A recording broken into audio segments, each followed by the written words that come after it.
पश्चिम बंगाल की 294 सीटों के लिए वोटिंग तो समाप्त हो चुकी है। उसके अलावा पश्चिम बंगाल समेत देश के 4 राज्यों और एक केंद्र शासित प्रदेश में भी वोटों की गिनती 4 मई को होनी है और उसी दिन पता चलेगा कि कौन से राज्य में कौन सत्ता पे काबिज होगा। लेकिन वोटों की गिनती से पहले ही पश्चिम बंगाल का सियासी घमासान शांत होता ही नहीं नजर आ रहा। आमतौर पर जब किसी राज्य की विधानसभा या फिर लोकसभा चुनावों के बाद वोटों की गिनती होती है तो तब कोई भी दल यानी कि चाहे बीजेपी हो, टीएमसी हो, हर पार्टी अपनी तरफ से कोशिश पूरी करती है। लेकिन जो पश्चिम बंगाल में हो रहा है वो देख के लोग हैरान हैं। अपनी अपनी जीत के दावे करते हुए दोनों पार्टियां नजर आ रही हैं। लेकिन बंगाल में मचे सियासी घमासान ने मौजूदा चुनाव में इस राज्य की तरफ लोगों का ध्यान और भी ज्यादा आकर्षित कर लिया है।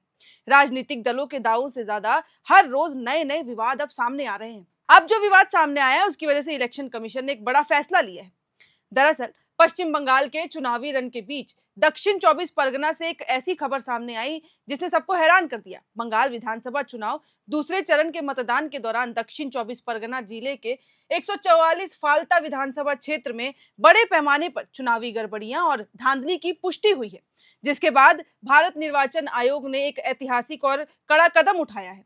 आयोग ने 29 अप्रैल को हुए मतदान को पूरी तरीके से रद्द घोषित कर दिया है और रद्द घोषित करते हुए पूरे विधानसभा क्षेत्र के सभी मतदान केंद्रों पर फिर से मतदान कराने का आदेश दे दिया है। यानी कि जो मतदान हुए थे अब वो दोबारा किए जाएंगे, लोगों को वापस से जाके अपने वोट कास्ट करने पड़ेंगे। निर्वाचन आयोग द्वारा 2 मई यानी कि शनिवार को जारी आदेश के अनुसार मतदान के दिन कई मीडिया रिपोर्ट्स और राजनीतिक दलों से शिकायतें मिली थी कि इलेक्ट्रॉनिक वोटिंग मशीन यानी कि ईवीएम की बैलेट यूनिट पर एक विशेष राजनीतिक दल के बटन के सामने काली टेप लगा दी गई है ताकि लोग उस पर वोट ना दे सके। दरअसल 29 अप्रैल को इन बूथों पर दूसरे फेज की वोटिंग के दौरान ईवीएम से छेड़छाड़ और झड़प की शिकायतें सामने आई थी। इसके चलते दोबारा वोटिंग का फैसला लिया गया था और ये सभी बूथ दक्षिण 24 परगना जिले में आते हैं जहां पे वोटिंग कराई जानी थी। वहीं इसके अलावा टीएमसी ने कोलकाता खुदीराम अनुशीलन केंद्र के रिटर्निंग ऑफिसर के खिलाफ इस दौरान शिकायत दर्ज करा दी, जिसकी वजह से ये विवाद और भी ज्यादा बढ़ गया। पार्टी का ये दावा है कि पोस्टल बैलेट कवर से छेड़छाड़ हुई है और उस दौरान लोगों को वोट करने से रोका जा रहा है। और जब जांच हुई तो जांच में ये पाया गया कि बटन पर इत्र और स्याही का उपयोग किया गया था ताकि ये पहचाना जा सके कि मतदाता ने किसको वोट दिया। आयोग ने इसे लोकतांत्रिक प्रक्रिया का घोर उल्लंघन और बूथ कैप्चरिंग की श्रेणी में माना और जिसके बाद उन्होंने ये ऐतिहासिक फैसला लिया। अब ऑब्जर्वर्स और जिला निर्वाचन अधिकारी की जब एक डिटेल रिपोर्ट आया तो उस रिपोर्ट में खुलासा हुआ कि निर्वाचन क्षेत्र के 60 मतदान केंद्र यानी कि कुल मतदान केंद्रों का 21% में गंभीर जो है वो उल्लंघन किए गए हैं नियमों के। वहां पे उलटफेर के तरीके से वोटिंग की गई है और लोगों को रोका गया। जांच के दौरान कई मतदान केंद्रों की वेबकास्टिंग फुटेज या तो गायब मिली या तो फिर उसे जानबूझकर हटा दिया गया और कुछ स्थानों पर तो फुटेज में बाहरी व्यक्तियों और मतदान अधिकारियों को बार बार वोटिंग कंपार्टमेंट में प्रवेश करते और मतदाताओं को प्रभावित करते भी देखा गया, जिसके बाद यह आरोप लगाया गया कि अंदर जाके स्ट्रांग रूम में कोई छेड़खानी कर रहा है। रिटर्निंग ऑफिसर और जनरल ऑब्जर्वर पर भी अब जांच हो सकती है, ये इसी ने कह दिया है क्योंकि उनपे भी कई गंभीर आरोप लगे हैं। यहाँ तक कि साउथ 24 परगना में टीएमसी और भाजपा कार्यकर्ताओं के बीच काफी ज्यादा झड़प भी हुई। इस दौरान सुरक्षा बलों ने दोनों पक्षों को शांत कराने की कोशिश की, लेकिन वो भी कहीं ना कहीं इसके अंदर फंसते नजर आए। अब फाल्ता में वोटर्स ने टीएमसी कार्यकर्ताओं पे ये भी आरोप लगाया कि वो उन पे हमले कर रहे थे, उन्हें वोट देने से रोक रहे थे। उन्होंने बताया कि वोटिंग के बाद टीएमसी के लोगों ने उनके साथ मारपीट की और जब वे इसका विरोध कर रहे थे तो पुलिस ने उन पर लाठीचार्ज किया और इस दौरान कई लोगों के पैर में चोट आई, सिर में चोट आई और वो गंभीर रूप से घायल हैं।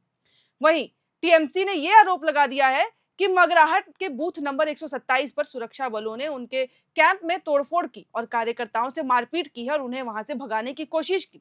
इसीलिए अब ये सब देखते हुए आयोग ने जनप्रतिनिधित्व अधिनियम 1951 की धाराओं 58 और 58A के तहत अपनी शक्तियों का प्रयोग करते हुए ये निर्धारित कर दिया कि अब वहां पे फिर से वोटिंग की जाएगी। अब 21 मई को इसीलिए वापस से वोटिंग होगी जो कि सुबह 7 बजे से लेकर शाम 6 बजे तक चलेगी और मतगणना 24 मई को की जाएगी। और इस पूरी चुनावी प्रक्रिया के दौरान एक बात साफ है कि बंगाल का चुनाव कितना अहम हो जाता है। ये पूरी अंतिम जो प्रक्रिया हुई है अब उसे 25 मई तक इसीलिए बढ़ा दिया गया है। निर्वाचन आयोग ने स्पष्ट कर दिया है कि भविष्य में स्वतंत्र और निष्पक्ष चुनाव सुनिश्चित करने के लिए अतिरिक्त सुरक्षा बल भी हम लोग तैनात करने वाले हैं और सारे दिशा निर्देश भी उनको दे दिए गए हैं कि इस बार कोई भी गड़बड़ी ना हो, इस बार कहीं भी दंगे फसाद ना हो। चुनाव आयोग की सख्त कार्रवाई ने अब ये साफ कर दिया है कि चुनावी प्रक्रिया में किसी भी तरह की गुंडागर्दी या फिर धांधली बर्दाश्त नहीं की जाएगी। और अब अगर ऐसा होता है तो फिर सख्त कार्रवाई की जाएगी। और इसके बाद सबकी नजरें फिर से 21 मई पर टिकी होंगी, जिस दिन वापस से वोट होंगे, जहां भारी सुरक्षा बल के बीच फालता की जनता एक बार फिर से अपना प्रतिनिधि चुनेगी। लेकिन सवाल ये उठता है कि हर राज्य में चुनाव बहुत ज्यादा जरूरी होते हैं और ये लाजमी सी बात है। किसी भी पार्टी के लिए हर पार्टी अपना जी जान लगा देती है, लेकिन पश्चिम बंगाल में जो हो रहा है वो इन सबसे परे है, इन सबसे अलग है। टीएमसी ये दावे कर रही है कि उनके साथ मारपीट की जा रही है। कभी आपको मुख्यमंत्री ममता बनर्जी स्ट्रांग रूम के बाहर 4-4 5-5 घंटे पहरेदारी करती नजर आती हैं, तो कहीं पे दूसरे भाजपा की ओर से अमित शाह टीएमसी को गुंडा कहते नजर आते हैं।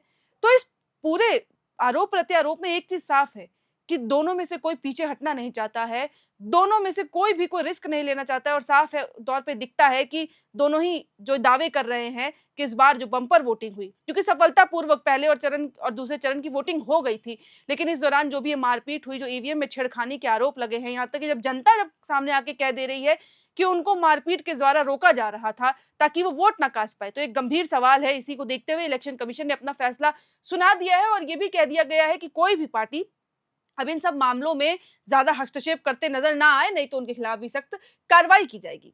तो फिलहाल पश्चिम बंगाल का पूरा माहौल इस प्रकार ही बना हुआ है और अब 21 मई तक सबकी फिर से नजरें निगाहें वहां पे टिक गई हैं कि क्या कुछ होगा उस दिन। और इस बीच अब पश्चिम बंगाल में जो कुछ भी होगा, कोई भी घटना होती है, कोई भी जानकारी आती है, हम आपके साथ साझा करते रहेंगे। पश्चिम बंगाल से विधानसभा चुनाव से जुड़ी हर खबर के लिए जुड़े रहें एयर नाउ के साथ।